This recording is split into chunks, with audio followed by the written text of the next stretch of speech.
विषय म्हणजे असा की कालवड संगोपन म्हणजे आपल्या फार्मचा मेन जो पाया आहे तो हा आहे. याचं जर डेव्हलपमेंट आपण चांगल्या पद्धतीने चांगल्या नियोजनाने जर केलं तरच भविष्यात आपला जो फार्म आहे हा चांगल्या सक्सेसफुल एक लेवलला तयार राहील. आणि ब्रीडिंग तर डॉक्टर साहेब आम्हाला एक समजलं नाही.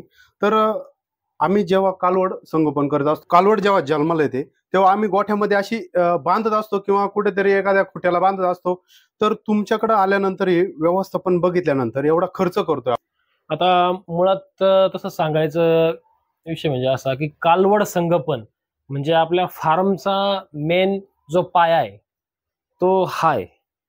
याचं जर डेव्हलपमेंट आपण चांगल्या पद्धतीने चांगल्या नियोजनाने जर केलं तरच भविष्यात आपला जो फार्म आहे हा चांगल्या सक्सेसफुल एक लेवलला तयार राहील. आणि ब्रीडिंग फार्मची सुरुवात म्हणजे कालवड आहे. आणि आपल्या व्यवसायातील पुढील जे नफा आहे किंवा जो आपली जी ग्रोथ आहे ती म्हणजे कालवड आहे. आणि यामागचं या पद्धतीत कालवड संगोपनाचं कारण असं की आपण ज्यावेळेस कालवड कुठंतरी बांधतो किंवा एखाद्या कोपऱ्याला बांधतो किंवा गव्हाणीला बांधतो किंवा गाईला दूध पाजतो तर त्यावेळेस आपली जी कालवड आहे जन्मल्यानंतर कालवडीचं जे बॉडी वेट आहे हे बॉडी वेट आपण त्यानुसार त्यांना किती आहार देतोय किती दूध देतोय याचं परफेक्टली नियोजन आपल्याला करता येत नाही. त्यानंतर आपण कालवडीला हे फीड आहे जे कारगिलचं फीड आहे काफ स्टार्टर म्हणून. तर हे काफ स्टार्टर आपण कालवडीला पहिले 1-2 महिन्यापर्यंत जितके ती खाईल तितकं आपण त्यांना देतो. त्याच्यासोबत सुका चारा आहे हे गव्हाचा भुसा हा देतो. त्याच्यानंतर पाणी ठेवतो आपण. पाणी पहिल्या दिवसापासून कालवडीला पाणी देतो. बऱ्याच शेतकरी म्हणतात की 3 महिन्यानंतर कालवडीला पाणी दिलं पाहिजे. नाही, रुमेन डेव्हलप होण्यासाठी आपल्याला चारा आणि पाणी हे दोन्ही गोष्टी देणं गरजेचं आहे.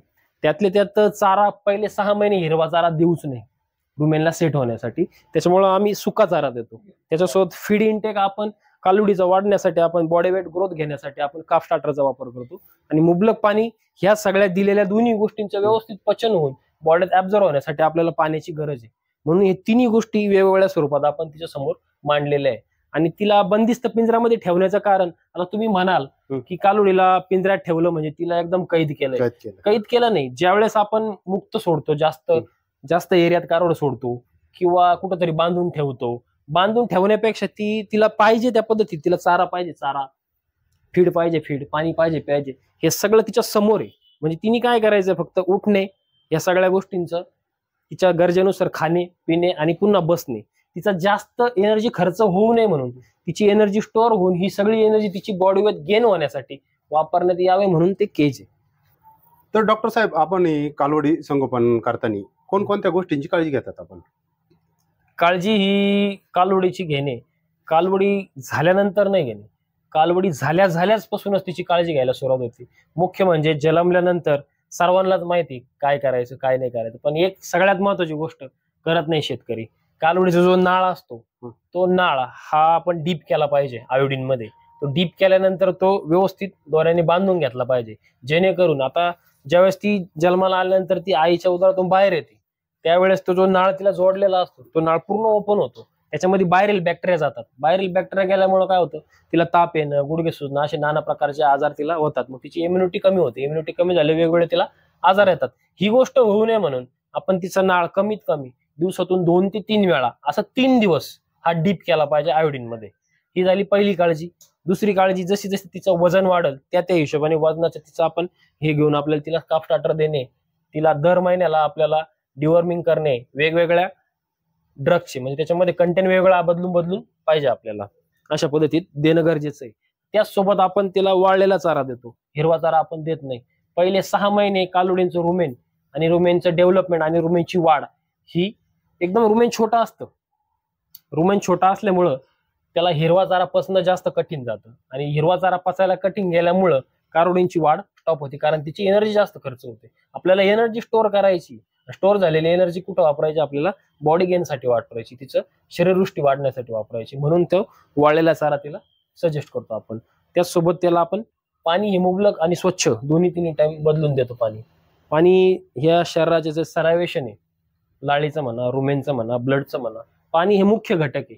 जर 3 महिने जर आपले पशुपालक जर त्याला पाणीच नाही दिलं कालवडीला तर ज्या पट्टीत पाहिजे सलायवेशन त्या पट्टीत तिचं होणार नाही.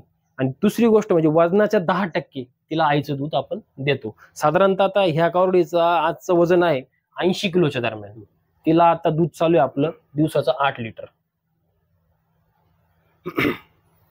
आणि आता 3 महिन्यानंतर आपण दूध हळूहळू कारोडींचं कमी करतो आणि फीड इंटेक जसं जसं वाढेल तसं फीड इंटेक आपण तिच्या वजनानुसार आपण वाढवत जातो.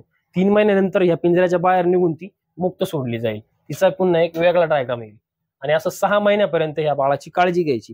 त्याच्यानंतर पुढील 3 महिन्यात तिची फीड बदलल, पुन्हा तिचं जे मिनरल आहे, मायक्रो मिनरल आहे, याच्यावर फोकस केला जाईल. त्याच्यामुळे ती योग्य वेळेत वयात येईल, एक्स्ट्रा फॅट न होता तिचा BCS मेंटेन राहील आणि साधारणतः 11 महिन्याच्या आसपास तिचं वजन 350 किलो प्लस होईल. 350 ते 400 किलो पर्यंत बॉडी वेट जर गेलं, त्याच्यानंतर तिला AI केल्यानंतर ती व्यवस्थित आपल्याला डिलिव्हरी पण होईल आणि पुढील उत्पादनात सुद्धा ती सक्षम राहील.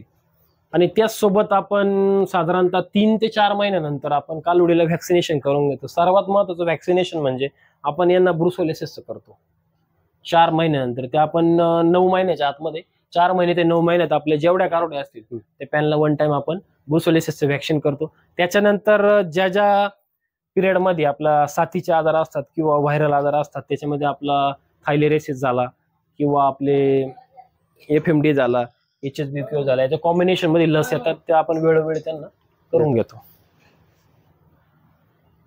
प्रतीक. तर असेच नवनवीन व्हिडिओ बघण्यासाठी तुम्ही अभि फार्मर या YouTube चॅनलला सबस्क्राईब करा, लाईक करा, शेअर करा. तोपर्यंत धन्यवाद मित्रांनो. जय जवान, जय किसान.